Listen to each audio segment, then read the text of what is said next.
Hello everyone, welcome back to the channel Rani's Pakshala and more. রানীর পাকশালা and more চ্যানেলে তোমাদের সবাইকে আবারও স্বাগত। আজ আমি তোমাদেরকে কিভাবে ঝটপট অল্প সময়ে ভোগের খিচুড়ি রান্না করতে হয় সেটা দেখাবো। কারণ আমরা যখন ভোগ রান্না করি তখন আমাদের হাতে অল্প সময় থাকে আর অনেক কিছু রান্না করতে হয়। তাহলে চলো দেখে নাও কি করে ভোগের খিচুড়ি রান্না করবে।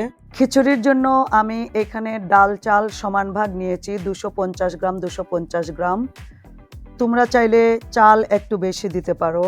ডালগুলো শুকনো খোলায় লাইট ব্রাউন করে ভেজে ধুয়ে নিব আর চালগুলোও ধুয়ে রেখে দেব। এবারে চুলায় আঁচ দিয়ে একটা বড় হাঁড়িতে অনেকটা পরিমাণ জল গরমে বসাবো। খিচুড়ি রান্নার জন্য অপেক্ষাকৃত বড় হাঁড়ি হলেই ভালো হয়। জলটা যখন ফুটে উঠবে দিয়ে দেব ধুয়ে রাখা ডালগুলো। ডাল জলে দেওয়ার পর যখন টকবগিয়ে ফুটে উঠবে দিয়ে দিব উপর থেকে একটু কাঁচা তেল, তাতে করে ডাল যখন ফুটবে তখন আর উপচে পড়বে না। ডাল যখন আমরা সেদ্ধ করতে বসাই তখন দেখা যায় যে ডালের উপর জলের মধ্যে সাদা ফেনার মতো ভাসতে থাকে, সেগুলো একটু হাতা দিয়ে তুলে ফেলে দেব। ডাল যখন সেদ্ধ হয়ে ভাঙা ভাঙা হয়ে যাবে দিয়ে দিব ধুয়ে রাখা চালগুলো। আমি এখানে সোনামুগ ডাল আর গোবিন্দভোগ চাল ব্যবহার করছি। একটা বাটিতে 1 চা চামচ হলুদ গুঁড়ো, 1 চা চামচ জিরে গুঁড়ো, 1 চা চামচ ধনে গুঁড়ো অল্প জলে গুলে দিয়ে দিব ডাল চালের মিশ্রণে। দিয়ে দিব 1 চা চামচ আদা বাটা। হাতা দিয়ে খুব ভালো করে মিশ্রণটি নাড়িয়ে দেব। আমি আজকের ভোগের খিচুড়িতে সবজি দিয়ে দেব, তোমরা না চাইলে নাও দিতে পারো। সবজিগুলো আমি একে একে শক্ত যেগুলো সেগুলো আগে ভেজে দিয়ে দেব, তারপরে নরমগুলো দেব। আমি অল্প কড়াইশুঁটিও দিচ্ছি। সবজি দেওয়ার পর আমি দিয়ে দেব স্বাদমতো লবণ ও অল্প চিনি। চিনিটা অপশনাল, তোমরা না চাইলে স্কিপ করবে। আর দিয়ে দিব 2-3টা কাঁচা লঙ্কা একটু মুখটা ছিঁড়ে আর 2-3টা গোটা।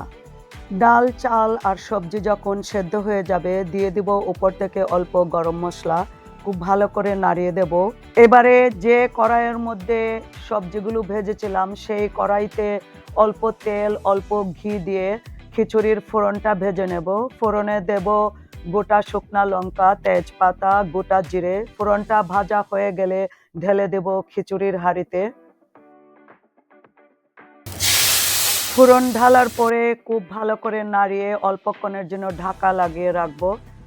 আমার খিচুড়ি অলমোস্ট হয়ে গিয়েছে, কিন্তু দেখো খিচুড়ি এখনো অনেকটা পাতলা আছে, কিন্তু যখন ঠান্ডা হয়ে যাবে খিচুড়িটা অনেকটাই ঘন হয়ে আসবে। কারণ খিচুড়ি যে জিনিস দিয়ে তৈরি হয়েছে, ডাল আর চালের মধ্যে অনেক স্টার্চ আছে, ডালে অনেক প্রোটিন আছে, আর ডাল যখন সেদ্ধ হয় তখন প্রোটিন রিলিজ হতে থাকে, যার ফলে জল টানতে থাকে, তাই খিচুড়ি ঘন হতে থাকে। তার জন্যই বলেছিলাম যে প্রথমে বড় হাঁড়ি নিতে হয়, কারণ জলের পরিমাণ বেশি দিতে হয় আর সবজিও তো দেব তার জন্য। আশা করি আমার আজকের ভিডিওটা তোমাদের ভালো লেগেছে। যদি ভালো লেগে থাকে আমার চ্যানেলটাকে সাবস্ক্রাইব করো আর কমেন্ট করো। সবাই খুব ভালো থেকো। সবাইকে কালী পুজো আর দীপাবলির অনেক শুভেচ্ছা। টাটা।